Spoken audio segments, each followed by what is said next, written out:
Entonces, bueno, ahí tenés, ahí lo vas a poner vos para mirar. Si querés, lo tenés acá también, ¿no? Y cuando Excelente. ahí está. Y cuando vos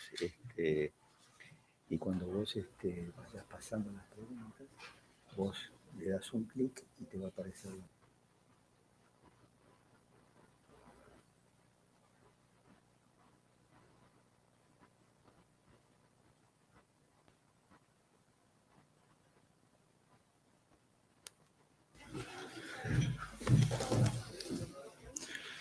Buenas tardes, ¿cómo están, muchachos? Bueno, mi nombre es Oscar Mauricio Gómez, yo soy médico en especialista diagnóstico por imágenes, actualmente me desempeño como jefe de residentes en Diagnóstico Maipú. La idea de hoy es tener una charla bastante concreta, concisa, acerca de lo que ustedes como médicos clínicos que son, ¿verdad?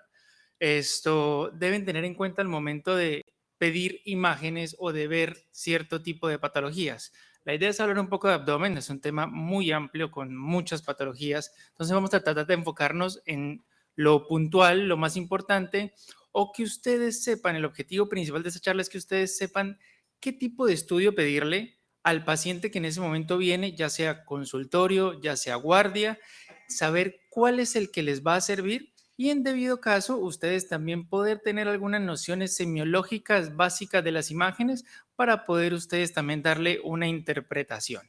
Entonces, vamos a tratar de cumplir ese objetivo.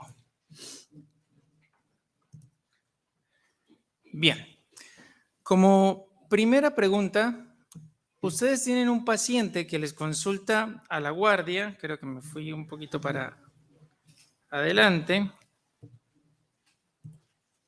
Bien, un paciente que les consulta a la guardia, perdón. Esta es la primera pregunta. ¿Qué métodos ustedes van a utilizar o de estas opciones, cuáles son las que ustedes pueden utilizar para valorar el abdomen en, llámese la patología que se llame? ¿Cuál de esas opciones les parece a ustedes que es la más indicada para valorar el abdomen? Ahí tienen los 30 segundos. Respondan, por favor.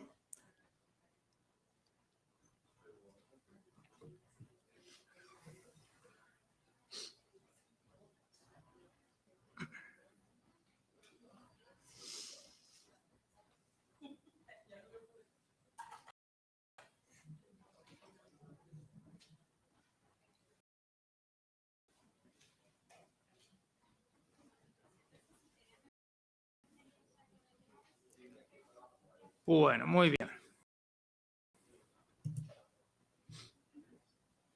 Bueno, vemos que la mayoría puso que todos los métodos eran importantes o eran útiles para valorar el abdomen. Veo que otro gran porcentaje escogió la ecografía. Supongo que es el método con el que más están familiarizados algunos.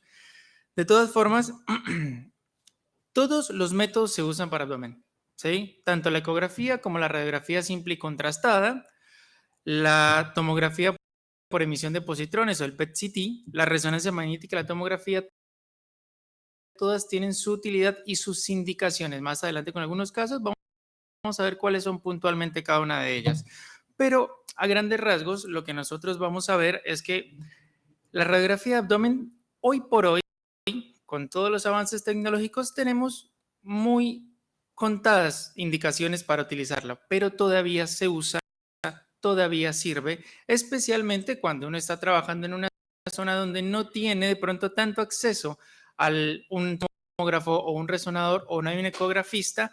La radiografía simple sirve y tiene muchas utilidades y hay ciertos signos que nos van a ayudar a orientar el paciente.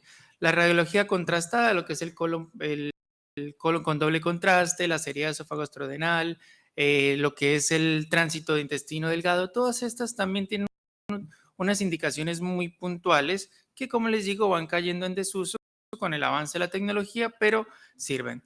La ecografía creo que es el método inicial que en prácticamente casi cualquier hospital público o privado lo hay.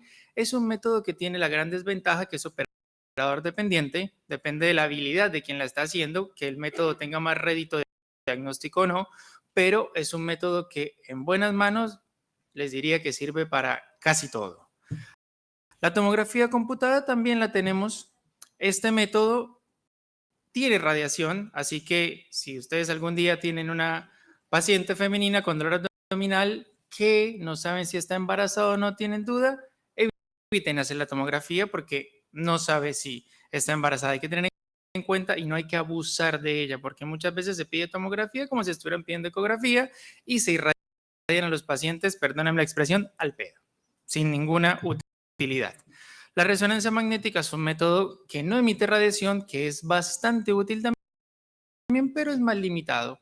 No podemos ver todo con la resonancia. Sáquense de la cabeza esa idea que la resonancia no sirve para todo, porque no es así y no está disponible en todos los lugares. La tomografía por emisión de positrones tiene sus indicaciones puntuales, vamos a verlas también, y la angiografía es un método que, si bien no es para valorar abdomen, sirve para valorar la parte vascular del abdomen. Háblese de cuando tenemos un paciente con un infarto mesentérico, arterial o venoso, o cualquier malformación o cualquier tipo de planeamiento prequirúrgico, también sirve la angiografía. Bueno, ahora sí. En este caso, tienen ustedes una paciente que les llega a la guardia, 45 años, mujer, dolor en hipocondrio derecho, náuseas, y ustedes le sospechan que tiene una coledocolitiasis. ¿Cuál va a ser el método según la sospecha diagnóstica que ustedes van a usar o van a pedirle como primera elección para poder hacer el diagnóstico? Corren los 30 segundos.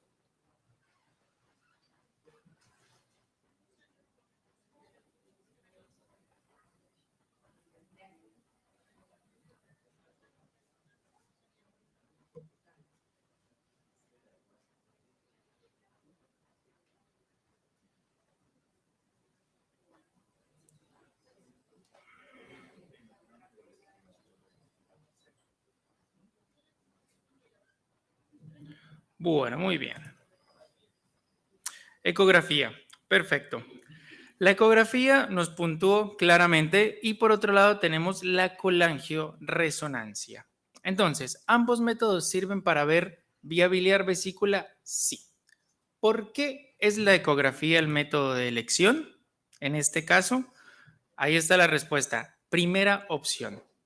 Por lo siguiente, porque la ecografía tiene una sensibilidad del 100% para ver los cálculos. Los cálculos pueden ser de colesterol, pueden ser cálcicos o pueden ser de pigmentos biliares.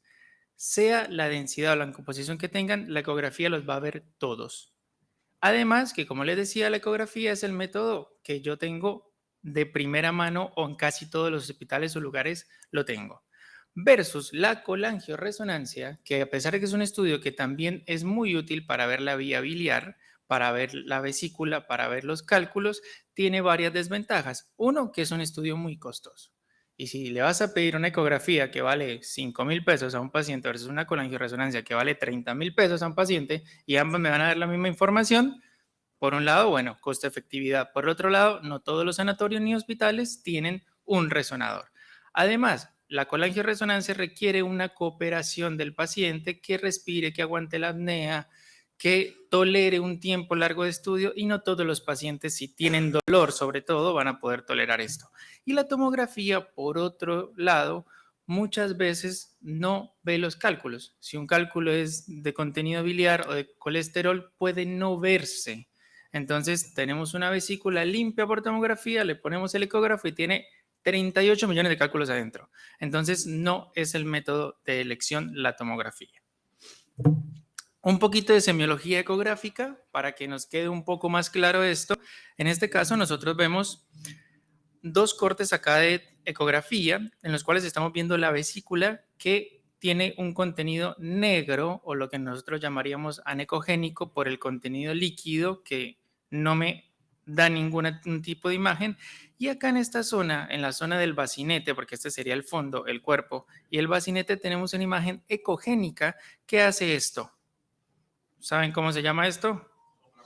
Perfecto, es la sombra acústica. Entonces, la sombra acústica lo que me está diciendo es que esa imagen es tan densa que no deja que los ecos o el ultrasonido pase a través de ella, y nos da esta imagen que es muy característica de una litiasis. Todas las litiasis en ecografía se van a ver así, independientemente del tamaño, de la forma, se van a ver una imagen ecogénica con sombra acústica posterior. Que es importante en este caso ver si se mueve o no, mover al paciente, ponerlo de pie, acostarlo de cúbito lateral derecho para ver si ese cálculo se mueve o está impactado. Y por este lado, ¿qué les parece que estamos viendo acá? Exactamente, es barro biliar. Fíjense que esto no tiene una ecogenicidad similar al cálculo, es mucho menos ecogénico y no me proyecta sombra y me hace un nivel. Quiere decir que esto es espeso, pero es líquido. Entonces me hace este nivel líquido que llamamos. Por otro lado, cuando se nos complica una colelitiasis, podemos tener una colecistitis, que es que la vesícula no solo está tapada o tiene un cálculo atravesado en la vía biliar, sino que también se me inflamó. Y cuando se inflama hay ciertas características o ciertos hallazgos. Por ejemplo, en este caso que estamos hablando de una obstrucción, tenemos una vesícula que está grande. Observen cómo hay un montón de imágenes ecogénicas que me proyectan sombra, o sea, es multilitiásica esta vesícula. Por otro lado, vemos que está aumentada de tamaño. Cuando uno dice que la vesícula está aumentada de tamaño, tomen en cuenta siempre el tamaño anteroposterior, no el longitudinal. El anteroposterior, en la literatura aparece algunos 4 centímetros, otros 5 centímetros, dependiendo de ese tamaño. Quiere decir que la vesícula está distendida. Más de 4 o 5 centímetros es una vesícula distendida, porque a veces hay vesículas larguísimas que por anatomía son así, no necesariamente están distendidas. Por otro lado, aquí un corte a nivel del hilio hepático, vemos que hay algunas imágenes lineales anecogénicas que tienen este borde blanco que no pintan con el Doppler color, o sea, no tienen flujo. Si no tienen flujo, no es un vaso arterial, no es un vaso venoso, es un vaso biliar. O sea, un canalículo biliar que están dilatados porque está tapado distalmente el conducto, que es lo mismo que estamos viendo acá. Acá el colédoco, todo dilatado. No veo el cálculo porque en esta zona la ecografía puede no llegar a ver si el paciente está lleno de gas, si no comió, etcétera, pero eso es lo que vamos a ver. Y si se nos complica, lo vamos a ver de esta manera. Una vesícula que, como el número 1 le indica, tiene las paredes engrosadas. El límite del grosor parietal es de 3 milímetros. Cuando está de más de 3 milímetros, quiere decir que se nos engrosó.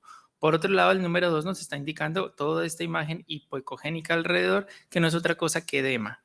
Edema alrededor de la vesícula. Y tercero, aquí nos está indicando que hay barro biliar. Algunas veces puedo ver el cálculo, algunas veces no. Pero esto es una vesícula que está completamente inflamada. Por otro lado, tenemos la tomografía. ¿También nos sirve? Sí, también nos sirve. En este caso vemos un cálculo, vemos una vesícula que está aumentada de tamaño, sobre todo en este eje, y observen cómo la grasa en esta zona se ve gris, no está negra. Miren la grasa en esta zona bien negrita, miren la grasa del tejido celular subcutáneo acá, y acá está gris, o sea, está inflamada, hay cambios inflamatorios alrededor de la grasa. Como les digo, no es el método de elección, pero en algunas oportunidades, no sé, tienen el tomógrafo, el ecografista no está de licencia, no apareció. Bueno, usamos la tomografía, pero sepan que no es el método ideal. Y en la colangio, lo que vamos a ver es esto. Esto es un corte coronal, una secuencia llamada T2, en la cual veo múltiples cálculos, la vía biliar, un calculito acá que se me escapó, llegó, tapó y está dilatado del conducto. ¿Se ve más bonito? Sí, se ve más bonito. ¿Es más linda la colangio? Sí, es más linda la colangio. Pero no es el método de elección por lo que les decía previamente. Observen acá cómo puedo en esta secuencia de colangioresonancia ver cómo está toda la vía extrahepática e intrahepática dilatada y la vesícula distendida con algunas imágenes de cálculos adentro. Y en este caso vemos un poquito de edema. Fíjense, todo esto blanco alrededor de la pared es edema, vesícula y un calculito en esa ubicación. Entonces, método de elección en litiasis biliar o coledociana, ecografía. Si no lo tienen o si hay dudas, ahí se pasa la colangio. La tomografía no sirve. Bueno, siguiente pregunta, muchachos. 35 años, masculino, dolor en mi abdomen inferior de 8 horas de evolución y tiene fiebre. ¿Qué método ustedes eligen para valorar a este paciente?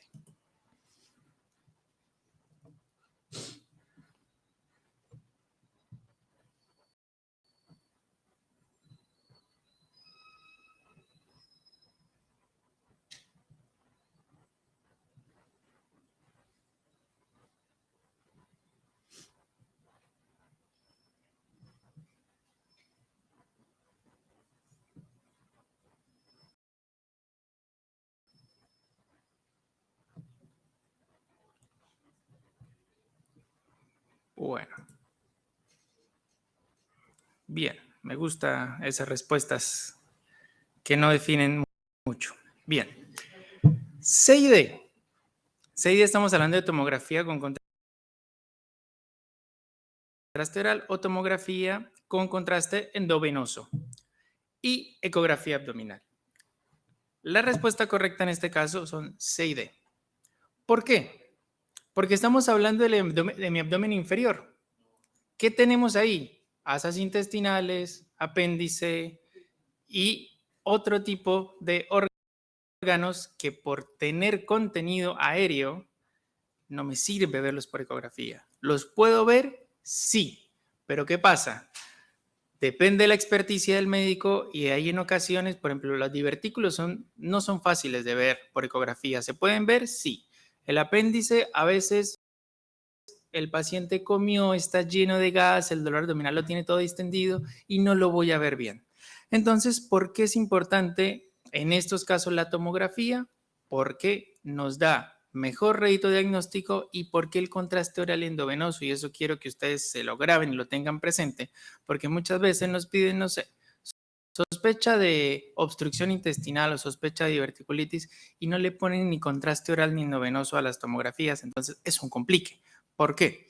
Porque el contraste oral, al pasar a través del tracto gastrointestinal, nos ayuda a diferenciar mejor las estructuras intestinales. Y el contraste endovenoso nos ayuda mucho también a diferenciar los cambios inflamatorios.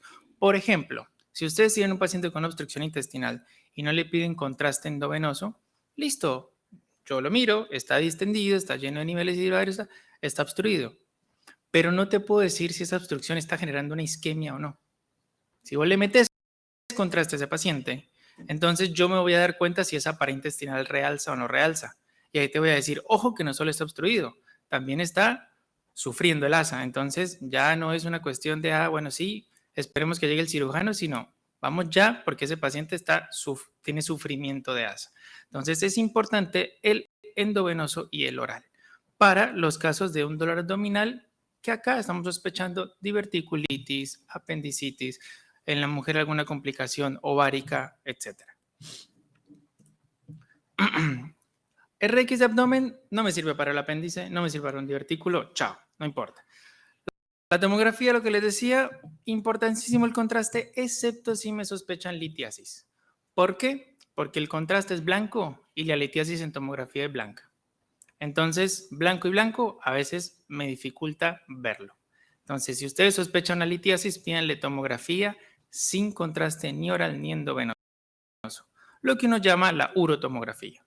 Entonces, tengan presente eso al momento de pedir. Ahora, si ustedes quieren ver si esos riñones están excretando bien, están funcionando bien, se le puede pedir con contraste. Y uno lo que le hace es una fase tardía en la cual ya el contraste pasó por la arteria, pasó por la vena, ahora el riñón lo está excretando. Y yo lo que veo es todo el árbol urinario pintado de contraste. Y si el riñón no me está funcionando bien, no está excretando bien, voy a ver que uno excretó bien y que el otro no. Entonces, eso también me va a servir para valorar función renal. Pero si quieren saber si hay un cálculo atravesado o no, no necesito el contraste. La ecografía, lo que les decía, operador dependiente e interposición de asas. Acá les quiero mostrar unos casos muy concretos. Como les decía, ustedes no van a ser imagenólogos, pero quiero que lo sepan.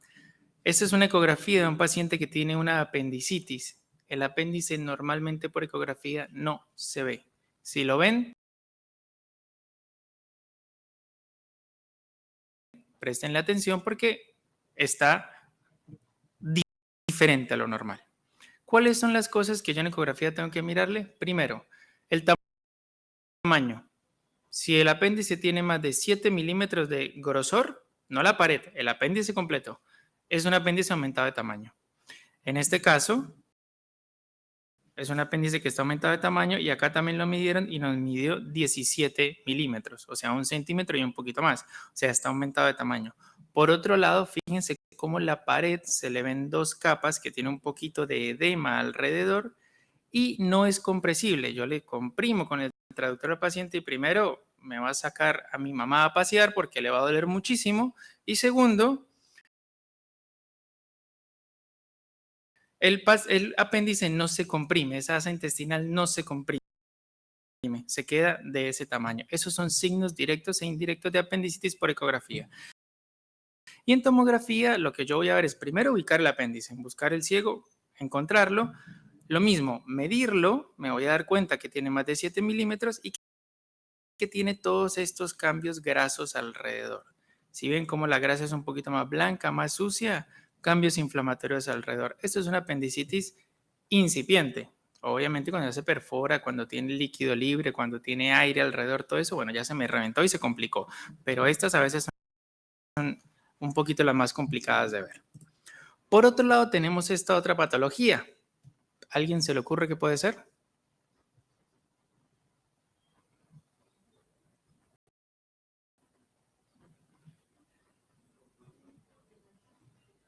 Por ahí la dijeron.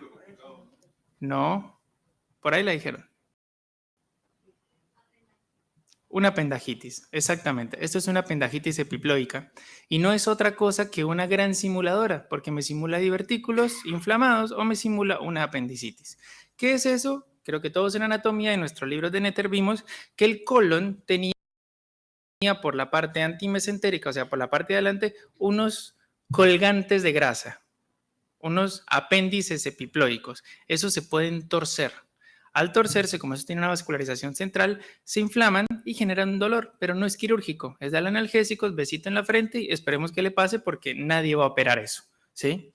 Pero la imagen característica es, observen el colon acá, este sería el colon descendente y en la parte antimesentérica, o sea, en la parte de adelante, una imagen de densidad grasa, pero sucia, rodeado de un halo hiperdenso, que no es otra cosa que la reacción inflamatoria, y en muchas oportunidades se le ve el vasito adentro trombosado. Este es el vasito adentro que está trombosado.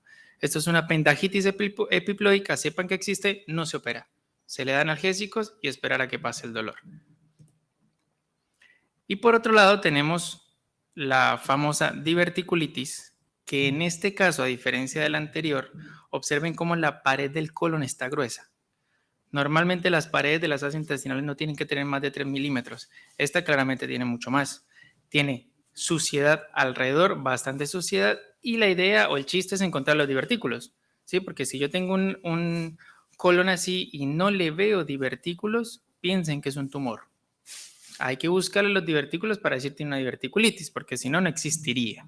En este caso es una diverticulitis muy leve, donde solamente tenemos el engrosamiento parietal, la grasa sucia y esto es lo que se llama la fascia lateroconal, que es una de las fascias del abdomen que está engrosada por el proceso reactivo. Esto puede evolucionar, puede complicarse, como por ejemplo un absceso, ¿sí? Aquí ya vemos un pedazo de sigma engrosado con un absceso que tiene un nivel líquido-líquido. Esto no es asa intestinal. Ahora, si yo a esto le meto contraste oral a este paciente,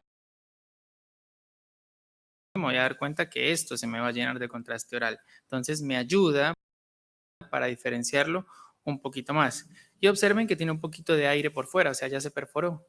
Esto es aire que no está dentro de ninguna de esas intestinales. Ya se me perforó, se me complicó este paciente. Lo mismo acá, acá no tiene por qué haber aire. Ahí también es un signo de perforación. Y finalmente, cuando ya se complicó todo, vemos un paciente con un absceso bastante grande, alteración de la grasa, y no solo el absceso está en la zona donde se perforó, sino también me hizo un absceso aquí más lejos, ¿ven? Aquí ya estamos arriba, casi en ángulo esplénico. Aquí no está el problema está acá abajo, pero me hizo un absceso a distancia. ¿Por qué les estoy mostrando esto? Ya les voy a decir, hay una clasificación que es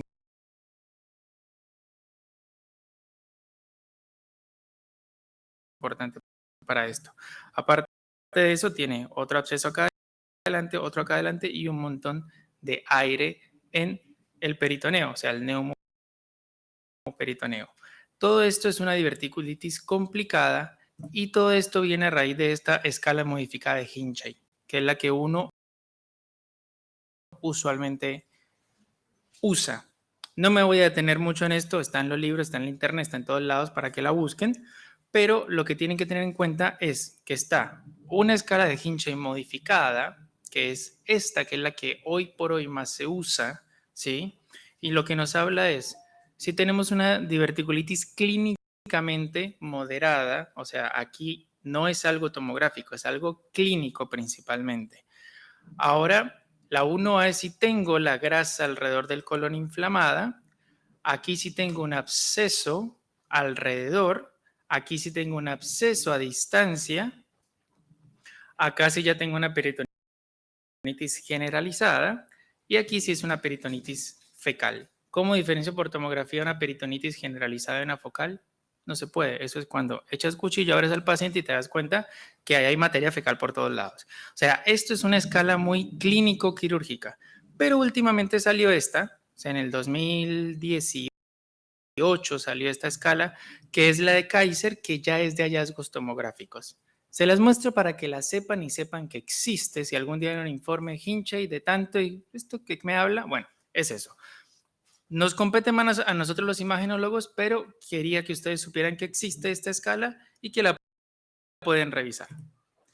Bueno, este paciente ahora tiene 70 años, distensión abdominal, dolor y vómitos. Obviamente, toda la clínica de una obstrucción intestinal.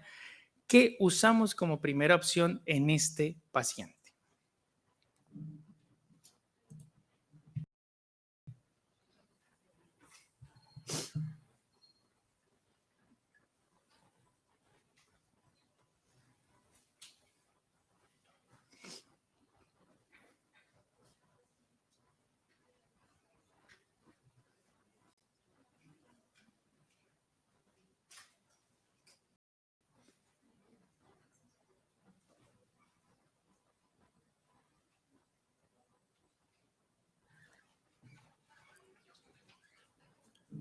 Bueno, vamos a ver.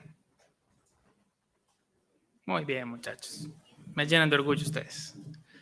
Bueno, RX de abdomen de pie. ¿Por qué de pie? Muy bien. Y si el paciente es un paciente que hace 10 años tuvo un accidente y quedó cuadraplégico, no se puede parar, ¿qué hacemos?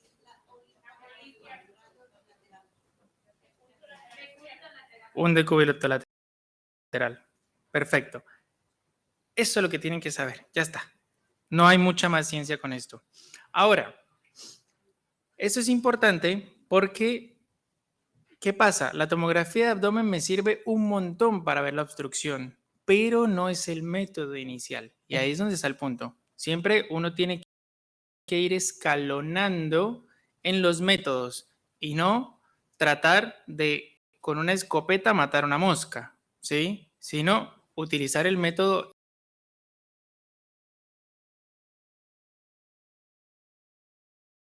ideal. Ahora, volvemos a jugar. Radiografía es muy accesible, no necesita el paciente que esté preparado, no necesita contraste, no necesita ayuno, no necesita nada. Tiene muy baja dosis de radiación y la sensibilidad está ahí. Está medio, pero depende también mucho de interpretar los diagnósticos. Ahora, ¿qué pasa? Cuando yo tengo un paciente con una suboclusión o una oclusión muy temprana, yo no voy a poder distinguir de una normal de una realmente obstruida. Entonces, ahí es donde está la limitación y ahí es donde entra a jugar la tomografía.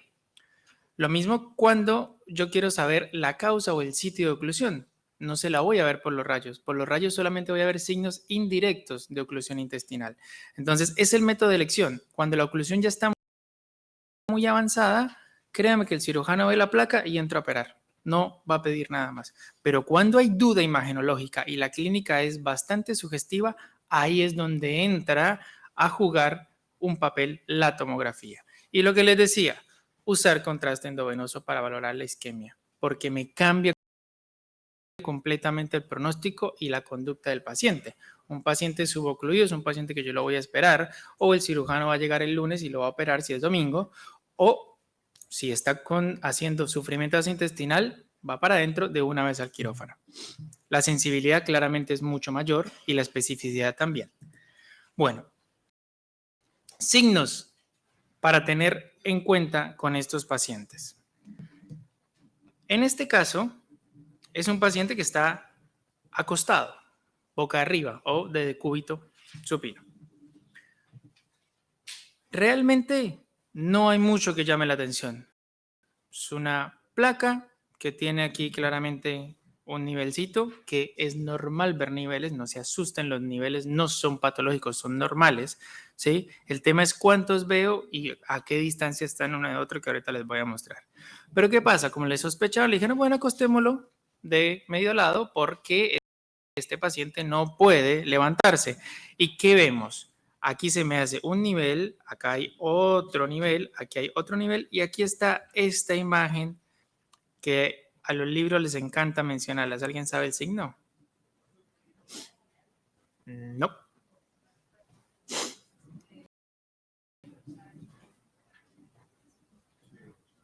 ¿A qué se parece? No. Suele ponerse en el cuello esto. Por ahí. Algo parecido, un collar de perlas. Así se llama el signo.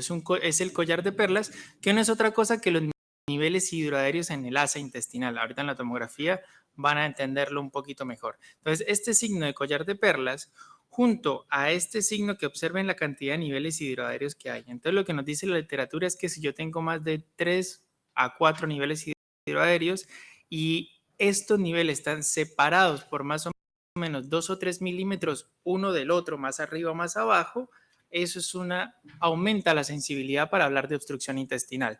De lo contrario, no se asusten si ven niveles hidroaéreos en una placa de abdomen de pie porque es normal, los va a ver, siempre van a estar. El tema es cuántos hay y si están escalonados. Y lo que decían del signo y de la pila de monedas no es otra cosa que esto que se está haciendo acá, que son las válvulas, que se llaman válvulas coniventes en el intestino delgado y en el intestino grueso se llaman austras, pero básicamente es lo mismo, estas válvulas que se hacen muy marcadas por la distensión que hay. En este caso, quiero que vean, miren, acá abajo también es un decúbito lateral porque el paciente no se podía poner de pie y aquí está el nivel hidroaéreo y acá tengo escalonado otro y acá tengo escalonado otro y acá tengo escalonado otro, ¿ven? Entonces aquí ya estos niveles escalonados me hablan de que hay una probable obstrucción intestinal, cosa que yo aquí en este paciente no se lo estaba viendo porque estaba acostado boca arriba, ¿ven? Entonces, con solo cambiarle la posición al paciente, el diagnóstico está bastante claro. Esto es en intestino delgado, sobre todo. ¿Intestino grueso también se me puede tapar? Sí, también se me puede tapar. En este caso tengo un sigma bastante grande, bastante distendido, y hay una regla que es la famosa regla del 369, y es 3 centímetros para intestino delgado, 6 para intestino grueso y 9 para ciego. O sea, esos son los tamaños normales. Si aumentan de ese tamaño, el asa está dilatada. Una asa intestinal delgada de más de 3 centímetros, dilatada. Colon de más de 6, distendido, está dilatado. Y ciego más de 9 está dilatado, 9 centímetros. Entonces, esos son los valores para yo decir si realmente están dilatados o no. En este caso, el paciente tiene acá este signo que ven aquí como este moteado. ¿Saben cómo se llama este signo?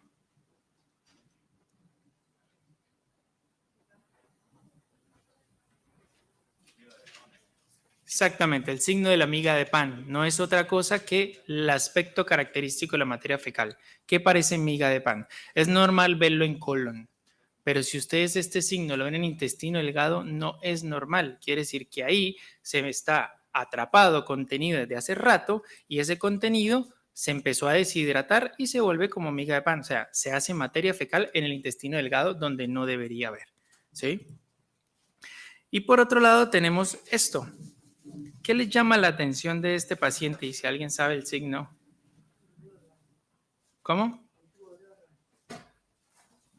No. Tampoco. Este es un paciente con una distensión, pero no está obstruido.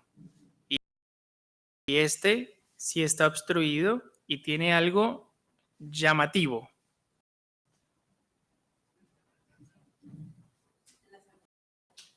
¿Cómo?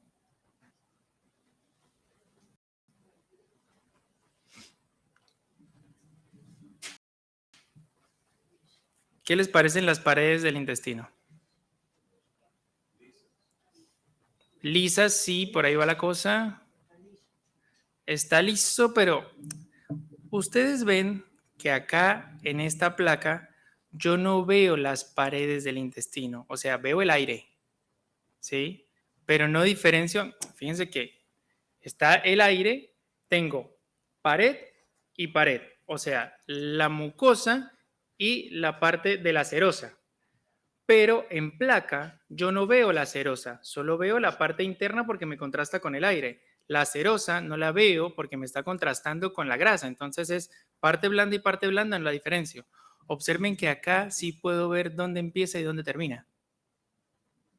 ¿Sí se dan cuenta? Es como si estuviera marcada a lápiz la pared del asa, cosa que acá no lo puedo ver. ¿Y qué indica eso? Se llama el signo de Rigler. ¿Qué está indicando que le pasó a este paciente cuando yo veo la pared interna y la pared externa del asa? ¿Qué se les ocurre? Si la interna la veo porque contrasta con el aire, ¿por qué estoy viendo la externa? Porque está perforado, porque hay aire en el peritoneo. Entonces el aire me contrasta la pared externa y me contrasta la pared interna y veo la línea. ¿Sí? ¿Sí se entendió este signo? ¿O quedó ahí como volando? Fíjense que yo veo bien como si estuviera dibujado a lápiz la pared, cosa que acá no la veo. Miren, yo aquí veo la pared, pero la parte externa de la pared no la veo. Y acá la parte externa de la pared sí la estoy viendo, o sea, estoy viendo dónde empieza y dónde termina. Ese es el signo de Rigler y me indica que está perforado ese paciente. ¿Sí? Ténganlo en cuenta. Y acá la tomografía, cuando tengo dudas, cuando no está muy claro, cuando quiero saber qué es lo que pasa, bueno, meto al paciente al tomógrafo y no veo otra cosa que los niveles hidroaéreos, que acá tenemos uno, acá tenemos otro, ¿sí? Es muy característico esto. Niveles hidroaéreos, asas intestinales de más de 3 centímetros y en ocasiones puedo ver esto, que se llama el signo del pico. Este signo del pico no me está diciendo otra cosa que ahí es donde la asa cambia de calibre y ahí está la obstrucción. Punto. ¿Qué es? A veces se puede saber, a veces no, porque si el paciente está operado y tiene bridas, yo no puedo ver las bridas a veces por tomografía, ¿sí? Pero si tiene un tumor o está volvulado, ese giro, esa rotación la voy a ver como ese signo del pico y veo que el asa está toda extendida. Pero lo importante acá es tratar de buscar esto y esto no me dice otra cosa que ahí es el sitio de la obstrucción. Ahora es trabajo del cirujano entrar y ver qué es lo que pasa. Y estas burbujitas que están acá, ¿qué les parece que son?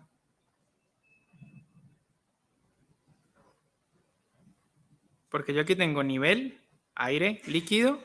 Acá tengo puro líquido, pero tengo aquí en la periferia unas burbujitas parecidas al collar de perlas. No es el mismo de radiografía. Este también se llama collar de perlas, pero es en tomografía y me indica otra cosa. ¿Saben qué es eso?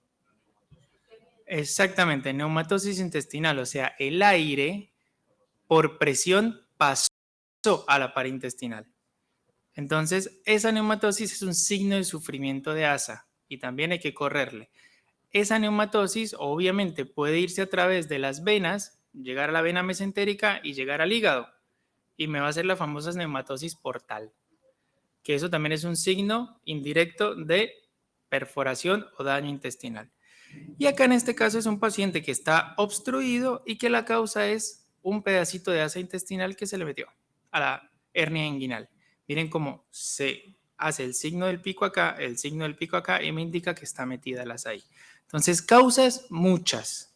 Lo importante es identificar qué está o no obstruido y ya el trabajo nuestro es saber y decirles, mira, aquí me parece que está o esta la causa. No siempre se puede, pero bueno. Bueno, otra pregunta. 37 años, femenina, dolor epigástrico de 13 horas de evolución y amilasa elevada. Así que creo que ya todos pensamos en una pancreatitis.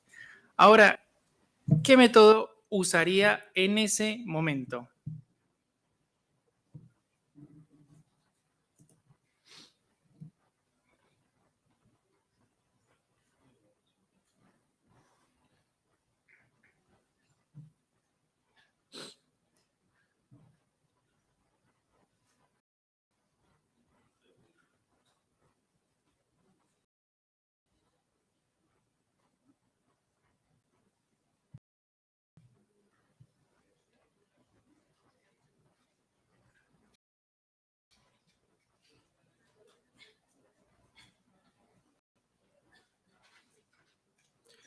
Bueno, vamos a ver.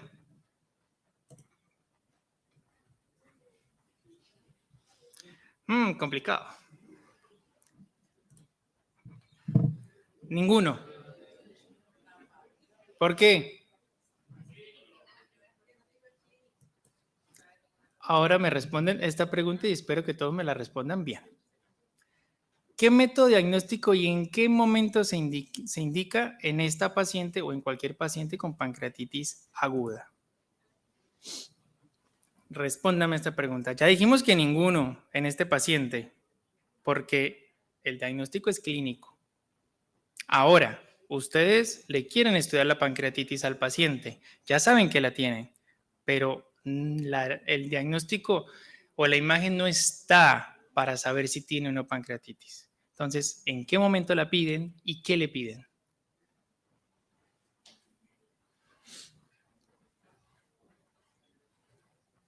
Bueno, vamos a ver.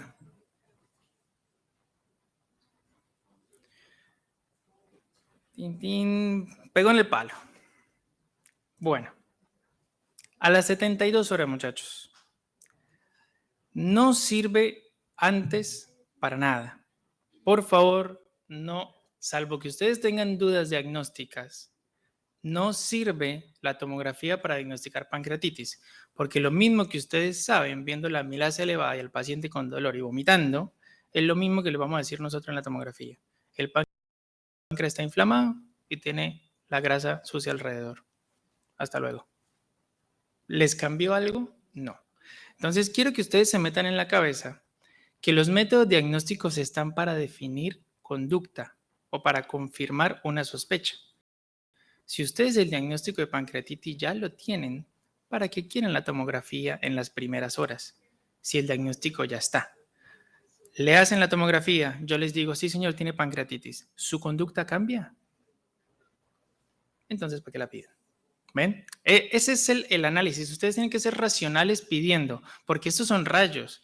Esto no es una ecografía que le hago 20 al paciente y no pasa nada. Estoy irradiando al paciente, le estoy metiendo radiación. Entonces hay que ser muy precavidos con eso. No está indicada la tomografía en las primeras 72 horas porque no les va a cambiar la conducta. Se pide después de las 72 horas para evaluar complicaciones. Métanse eso en la cabeza, evaluar complicaciones.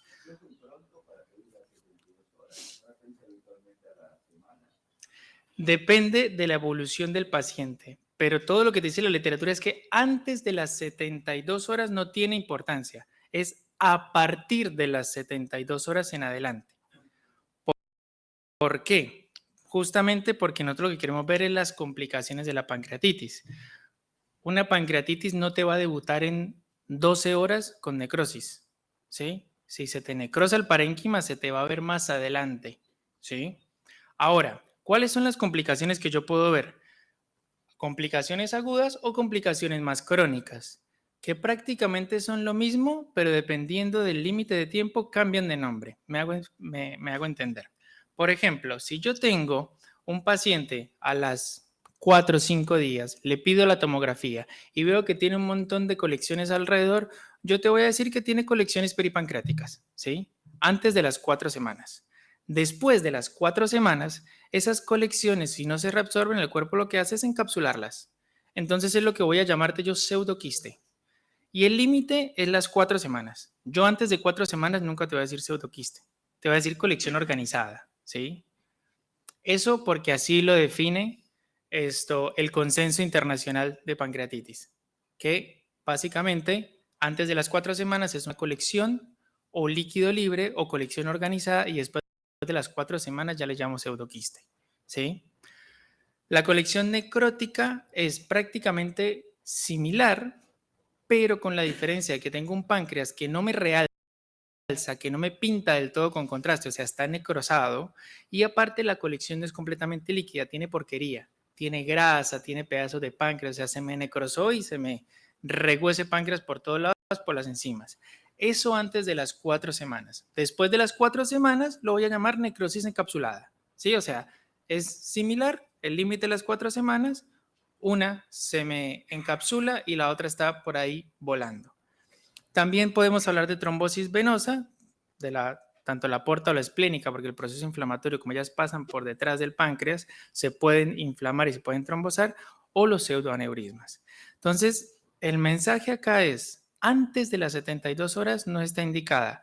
A veces puede ser muy temprano, 72 horas. ¿Puede pedirse más adelante? Sí, es verdad. Pero antes de las 72 horas no hay que hacerla porque no les va a cambiar la conducta a ustedes, ¿sí? O sea, una pancreatitis necrotizante, el soporte es sondita, no coma nada, líquidos endovenosos, nutrición parenteral y chao. No más. Si está necrosado y el páncreas se le detonó, no van a entrar a operarlo, no van a entrar a hacerle nada. Entonces, no te va a cambiar la conducta. Por ende, no irradies al paciente innecesariamente. ¿Sí? Esa es la idea. Miren, acá les muestro, aquí hay un páncreas que está inflamado con una colección o con un poco de líquido libre alrededor, si es antes o después de las 4 semanas, yo les voy a decir colección organizada o pseudoquiste. Este paciente ya le pasó más de 4 semanas y fíjense cómo esta colección ahora tiene una pequeña pared un poco gruesa que realza, o sea, esta ya se organizó y ya se encapsuló. Este paciente ya tiene más de 4 semanas, entonces ahí les dice uno que es un pseudoquiste. Ahora este paciente, quiero que miren toda esta colección, todo este líquido que tiene, y fíjense que tiene como unos puntitos negritos, ¿ven? Aquí como una porquería, una suciedad que hay ahí, en el contexto de un páncreas que no me realza casi con el contraste, o sea, esto es una pancreatitis necrotizante con una colección o con líquido necrótico alrededor. Y después este paciente ya se me encapsuló todo ese proceso porque no lo puedo absorber, y observen como aquí en este pseudoquiste la colección es líquida, es bastante homogénea, y acá no es homogénea, aquí hay partes más densas, menos densas, muy heterogéneo. Entonces esta es la necrosis amurallada, o cuando lean vayan a ver la literatura, wallet of necrosis, lo van a encontrar en la literatura en inglés, que es una necrosis amurallada o necrosis encapsulada. Estas dos imágenes son después de las 4 semanas y estas son antes de las 4 semanas. Cambia el nombre, no deja de ser lo mismo y solamente se interviene cuando ese quiste es muy grande y me está generando dolor, compresión de alguna estructura o algo de resto. Control, besito en la frente y nos vemos en unos meses para ver cómo siguió esa colección. ¿Hasta ahí todo claro, muchachos? ¿Alguna duda, alguna pregunta? Bueno. 50 años, dolor en flanco izquierdo irradiado a región lumbar. Sospecha litiasis. ¿Qué le va a pedir de entrada a este paciente?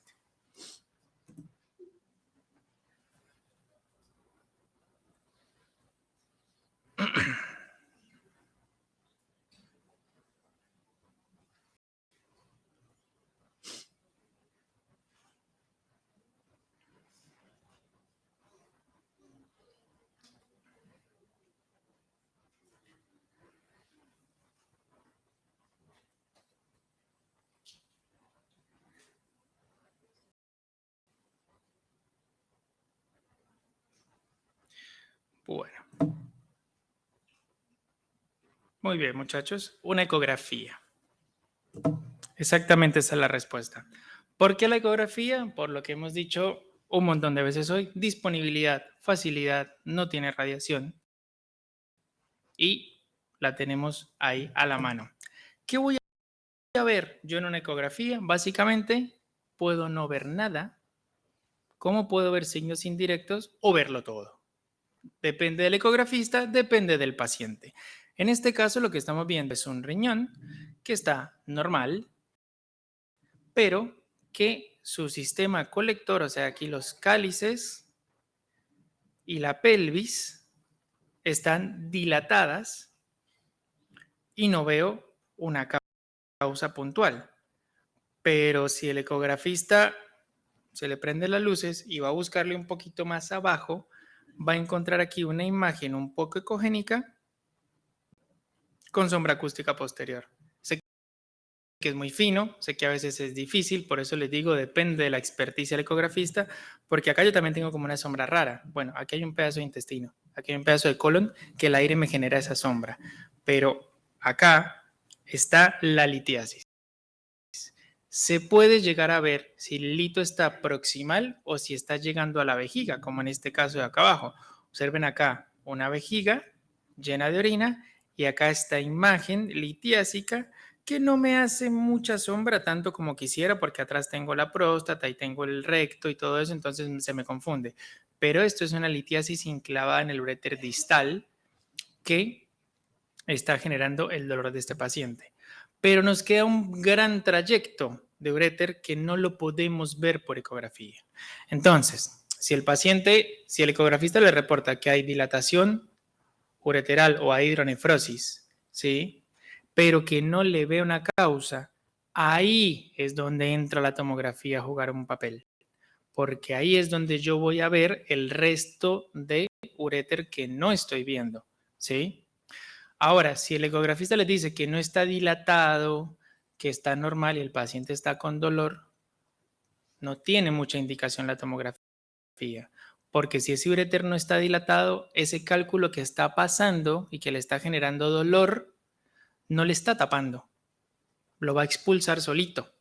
Entonces, no tiene sentido irradiar al paciente. El cálculo duele, mejor dicho, el cálculo genera dolor cuando distiende la vía urinaria. No genera dolor cuando pasa por el uréter, sino cuando se distiende. Entonces, es muy poco probable que un paciente sin hidronefrosis tenga dolor.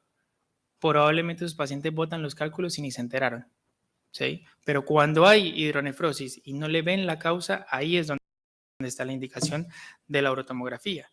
Y la urotomografía es la que yo les mencionaba que se pide sin contraste endovenoso, sin contraste oral. ¿Por qué? Porque yo aquí tengo una asa intestinal y si esta asa intestinal es blanca por el contraste que le van a tomar y yo veo aquí una pepita blanca, se hace un poquito difícil para uno identificarlo. ¿Que se puede? Sí se puede, pero se nos dificulta un poquito más. Acá lo que vemos es un riñón que tiene un poquito de suciedad en la grasa perirrenal, un poquito distendido la pelvis y cuando bajamos un poquito vemos esta piedra atravesada. Si se ponen a mirar es exactamente esta misma imagen. ¿Ven? Es exactamente el mismo paciente. Entonces, cuando yo no lo puedo ver por tomografía, pero el paciente está con dolor y tiene hidronefrosis, ahí está indicada. En este caso, aquí es donde está indicada. Esta parte del uréter no la voy a ver por ecografía nunca. Entonces, ahí es donde yo digo, mira, tiene dilatado, búscale la causa. Le hacen la tomografía y veo que tiene dos imágenes litiásicas que están bajando y que están generando la hidronefrosis. Ahora, si se va a botar solo, si se opera, si no se opera, si se sale litotripsia, depende del urólogo. Pero a grandes rasgos, los cálculos de menos de 5 milímetros tienen una alta chance de eliminarse solos. Así que analgesia, tome agüita y suerte. No hay mucho más que hacer. Ahora, si el cálculo es muy grande, más de 5 milímetros, 7 milímetros, 1 centímetro, la chance de que se expulse solo disminuye. Ahí es donde el urólogo decide si le hace la litotripsia, si le pone el catéter doble J, etcétera, pero ya es un manejo de él. Nuestro trabajo es ver si tiene una obstrucción, dónde está la obstrucción y cuál es la causa. Porque ahora, si resulta que no le veo un lito y está todo dilatado el paciente con dolor, puede que tenga un cáncer de urotelio, puede que tenga un tumor en la vía urinaria y yo no se lo estoy viendo.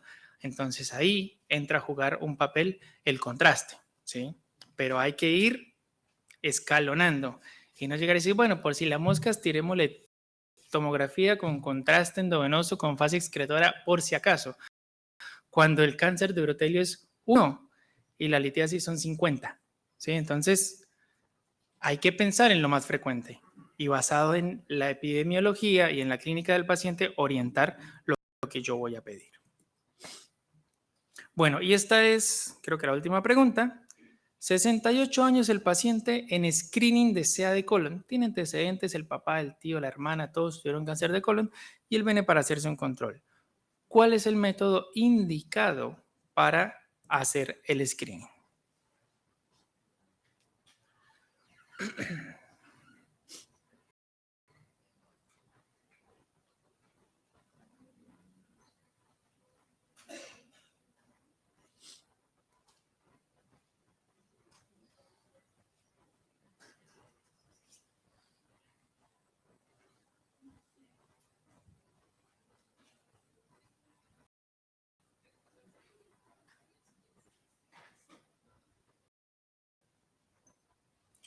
Bueno. La tienen re clara, muchachos. Muy bien. Perfecto. La videocolonoscopía es el método indicado de aquí a la China por todos los consensos de cáncer y de gastro. Ahora, ¿por qué viene esta pregunta? Porque hay otros estudios que no son de imágenes de diagnóstica. La colonoscopía no es nuestra, del gastro, pero hay otros estudios que tienen utilidad cuando la colonoscopía no se puede hacer. Por ejemplo, paciente con dolor, en este caso, ¿cuál es la indicación de la colonoscopía virtual? Ahora les voy a explicar qué es. No se pudo terminar, el ecografista no pudo, el endoscopista no pudo avanzar porque tenía un loop, porque tenía dolor, porque tenía un tumor y no pudo avanzar y no sabe qué hay más allá de esa zona. Contraindicación o negativa del paciente. Es un paciente que tiene todas las comorbilidades del mundo y ningún anestesio se le arriesga a meterle. Bueno, entonces no se hace, o que el paciente no quiera hacérsela. Un paciente sintomático de edad avanzada. ¿Por qué? Porque estos pacientes sintomáticos, o sea, con sospecha de cáncer, con materia fecal, con sangre, etcétera, y tienen edad avanzada, son muy riesgosos a veces de hacer colonoscopia por sus comorbilidades. Entonces se indican otro tipo de estudios. Caracterizar lesiones. A veces yo veo por endoscopía un pólipo, una imagen ahí fea, pero yo solo veo la imagen. A veces no sé si eso puede llegar a ser un tumor, un pólipo o un lipoma. Y hasta que yo no le saque el pedazo no me voy a dar cuenta. Entonces, por tomografía, yo voy a poder ver más allá del interior de ese colon. Y voy a decirle, mira, esta lesión, este pólipo tiene densidad grasa, es un lipoma, así que quédate tranquilo.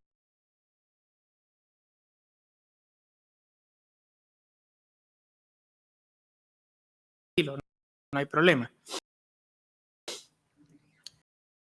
Cuando yo necesito mapear el colon antes de entrar a operar, porque no lo puedo ver por colonoscopía, o en pacientes que ya los operaron y que ahora lo quieren ver. Entonces, la colonoscopía virtual es un método nuevo en el cual yo acuesto al paciente, le pongo una sonda por el recto, le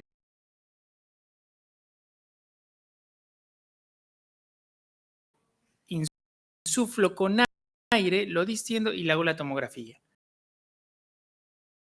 ¿Sí? Y ese colon lleno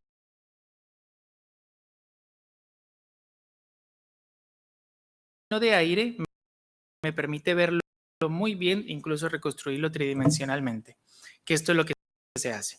Entonces, colon lleno de aire, lo reconstruyo y le puedo ver algunas lesiones. Por ejemplo, acá está un colon bien bonito, como se hace todo el 3D. Acá en este caso estoy viendo, por ejemplo, algunos divertículos, imágenes diverticulares en el colon. Acá en este caso estoy viendo una imagen polipoidea, que cuando le hago la navegación 3D veo dónde está ubicada, en qué zona, y en la colonoscopía la confirmo, ¿sí? Y acá todo esto son como huequitos que hay. Esto es exactamente lo mismo que esto. Aquí estoy viendo los divertículos saculándose hacia afuera, que estoy viendo por dentro la entrada al divertículo. ¿Sí? Entonces, es un método que tiene estas indicaciones puntuales, que sirve y que existe y que es muy bueno. El colon por enema con doble contraste es prácticamente lo mismo, solo que aparte de aire también lo voy a meter contraste. ¿Para qué? Para que el contraste me pinte la pared y el aire me distienda. Entonces yo voy a poder tener todo un mapa del colon de esta forma y voy a tener algunos hallazgos puntuales. Por ejemplo, este signo es el famoso signo de la manzana mordida. Creo que es bastante elocuente el nombre, y aquí lo que me está indicando es que hay una estenosis en esta zona. Yo acá no veo el tumor, veo lo que le genera la luz. O sea, estoy viendo que hay un tumor ahí, pero de paredes para afuera, yo no sé si eso está infiltrando hacia afuera. Entonces, una vez veo esto, hay que pedirle la tomo para ver de ahí para afuera cuál es el compromiso. También puedo verle pólipos, que fíjense que se hace un charquito de contraste alrededor, o puedo ver divertículos donde el charquito de contraste se hacia adentro. O sea, si la lesión es elevada, el contraste cae alrededor y forma este halo. Y si la lesión es deprimida, el contraste se mete dentro de la lesión y me hace por dentro. Entonces son signos a tener en cuenta al momento de realizar el colon con doble contraste. La enterotomografía y la enteroresonancia sirven para ver intestino delgado. Chao. No para ver colon. No pidan para ver divertículos, no pidan para ver un cáncer de colon, porque solo para ver intestino delgado. Por ejemplo, para valorar un tumor o, por ejemplo, para valorar un engrosamiento o las estenosis en la enfermedad de Crohn. ¿Sí? Así que enterotomografía, enteroresonancia para delgado y el resto para grueso. Y les mentí. Última pregunta, chicos. 5 minutos, no les quito más tiempo. 35 años con diagnóstico de linfoma no Hodgkin en control post-tratamiento. Le hicieron la quimio y ahora quieren ver cómo va. ¿Qué estudio le piden?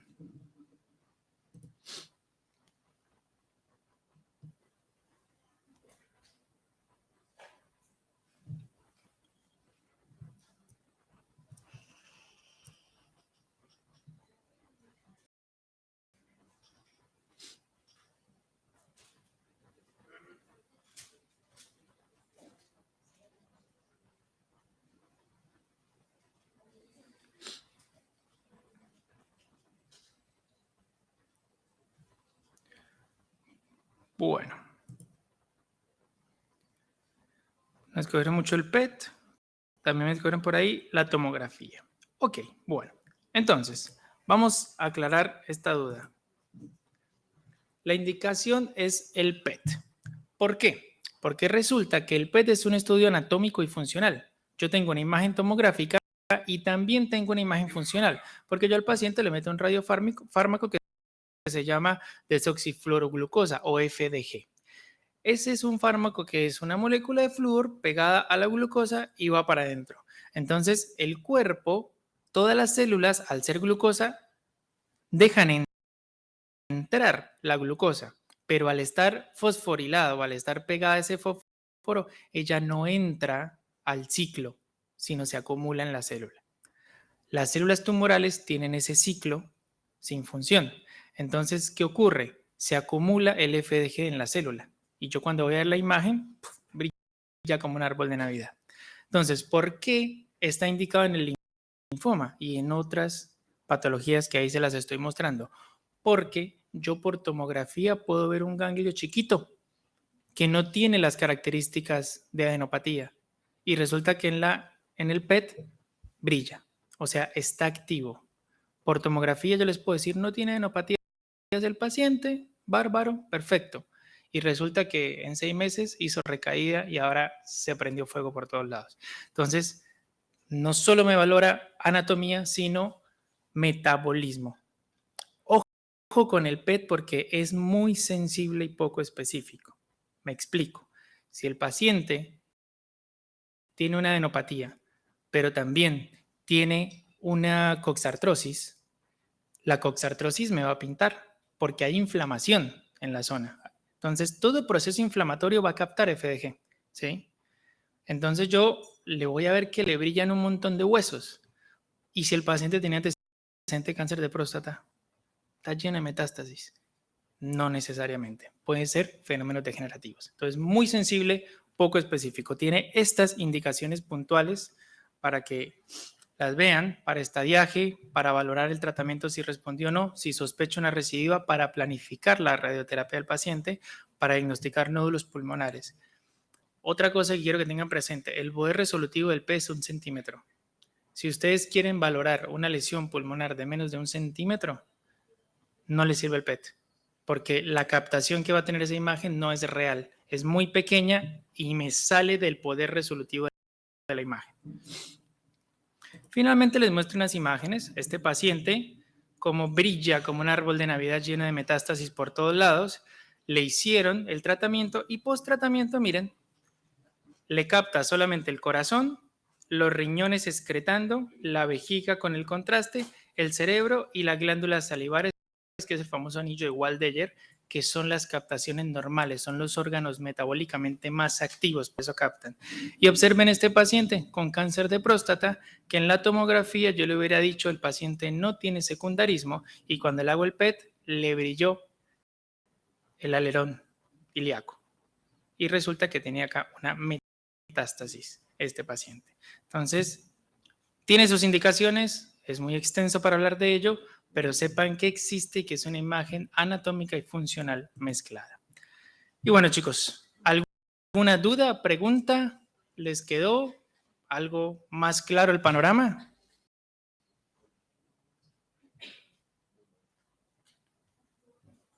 Bueno, muchachos, si no hay preguntas, espero que les haya servido, que hayan aprendido un poquito más y mucha suerte.